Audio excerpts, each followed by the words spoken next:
കഴിഞ്ഞ skin care റൂട്ടീന്റെ വീഡിയോയിൽ എന്റെ ബോഡി വാഷ് കഴിയാറായി എന്ന് പറഞ്ഞിട്ടുണ്ടായിരുന്നു. സാധനം കഴിഞ്ഞു കേട്ടോ. ഇതിന്റെ റിവ്യൂ ഞാൻ നിങ്ങൾക്ക് വൈകാതെ തരാം. ഇന്ന് എന്താണെങ്കിലും നമുക്ക് അടുത്ത റിവ്യൂ ചെയ്യാനുള്ള ഒരു ബോഡി വാഷ് വാങ്ങാൻ പോവാം. ഓക്കെ, അപ്പൊ ആദ്യം തന്നെ ഞാൻ ഒന്ന് റെഡി ആവട്ടെ. ഇന്നത്തെ ഔട്ട്ഫിറ്റ് ഒരു ബ്ലാക്ക് ഷർട്ടും ഒരു ലൈറ്റ് ബ്ലൂ പാന്റും ആണ് കേട്ടോ. ഈ കളർ കോമ്പോന്റെ ഫാൻസ് ഒക്കെ ഉണ്ടെങ്കിൽ ഒന്ന് കമന്റ് ചെയ്യും. ആക്സസറീസ് ആയിട്ട് ഒരു വാച്ചും ഞാൻ ആഡ് ഓൺ ചെയ്തു. ബ്ലൂ പാന്റ് ആയതുകൊണ്ട് ബ്ലാക്കോ വൈറ്റോ ഷൂസ് ഈസ് ഓക്കെ. ഞാനൊരു വൈറ്റ് കോൺവേഴ്സ് ആണ് കേട്ടോ സെറ്റ് ചെയ്തത്. ഇതാണ് ഗൈസ് എന്റെ ഓവറോൾ ലുക്ക്.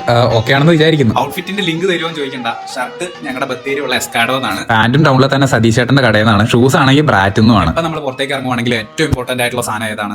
സൺസ്ക്രീൻ. നമ്മൾ അല്ലൂരിന്റെ സൺസ്ക്രീൻ ആണ് ഇട്ടത്. കയ്യിലൊക്കെ ആണെങ്കിൽ സൺസ്കൂപ്പിന്റെ സൺസ്ക്രീൻ ആണ് ഇട്ടത്. റിവ്യൂ ചെയ്യുന്ന ആളെന്ന നിലയിൽ ഇപ്പൊ ട്രൈ ചെയ്യുന്ന പ്രോഡക്ട്സ് ആണ് ഇതൊക്കെ. അല്ലാതെ ഇതൊന്നും എന്റെ ഫേവറേറ്റ് പ്രോഡക്ട്സ് ആണെന്നല്ല. ഞാൻ ഇതിന്റെയൊക്കെ റിവ്യൂ ഇടുമ്പോൾ കറക്റ്റ് ആയിട്ടുള്ള ഡീറ്റെയിൽഡ് ആയിട്ട് ഉപയോഗിക്കുന്നതായിട്ട് കാട്ടിയതുകൊണ്ട് നല്ലതെന്ന് വിചാരിച്ച് പോയി വാങ്ങാൻ നിൽക്കണ്ട. അടുത്ത ഏറ്റവും ഇമ്പോർട്ടന്റ് സാധനം പെർഫ്യൂം. ഔട്ട്ഡോർ പോകുന്നതായതുകൊണ്ട് CR7 ആണ് കേട്ടോ അടിച്ചത്. എന്താണെങ്കിലും ഒരു ഷെയ്ഡ്സും വെച്ച് ഞാൻ എന്റെ സാരഥി ആയിട്ട് ടൗണിലേക്ക് ഇറങ്ങി. പർപ്പിളിൽ പോയി വാങ്ങാനാണ് ഇറങ്ങിയത്. പക്ഷേ ബത്തേരി പുതിയൊരു സ്റ്റോർ വന്നിട്ടുണ്ടെന്ന് പറഞ്ഞ് ഞാൻ അങ്ങോട്ടാണ് പോയത്. അത്യാവശ്യം കുറെ ബ്രാൻഡ് ഒക്കെ ഉണ്ടായിരുന്നെങ്കിലും ബോഡി വാഷ് കുറവായിരുന്നു. എന്താണെങ്കിലും കുറെ നേരം തപ്പി ഒരു ഫോക്സ് സ്റ്റൈലിന്റെ ബോഡി വാഷ് ഞാൻ എടുത്തു. കൂടെ തന്നെ കുറെ റിക്വസ്റ്റ് വന്ന സിമ്പിളിന്റെ ഫേസ് വാഷ് ഞാൻ എടുത്തിട്ടുണ്ട്. ആണെങ്കിലും അവിടുന്ന് പൈസ കൊടുത്ത് ഞാൻ ഇറങ്ങി. വേറെ ഹോൾട്ടൊന്നും ഇല്ലായിരുന്നു. വേഗം തന്നെ വീട്ടിലേക്ക് പോകുന്നു. അതിന്റെ റേറ്റ് ഒക്കെ എത്രയായിരുന്നു? ആ ബില്ല് കണ്ടോ. ടോട്ടൽ 674 രൂപ. വല്ല പ്രയോജനം ഉണ്ടോ എന്ന് യൂസ് ചെയ്തിട്ട് പിന്നീട് അറിയിക്കട്ടോ. അപ്പൊ ശരി, ബൈ.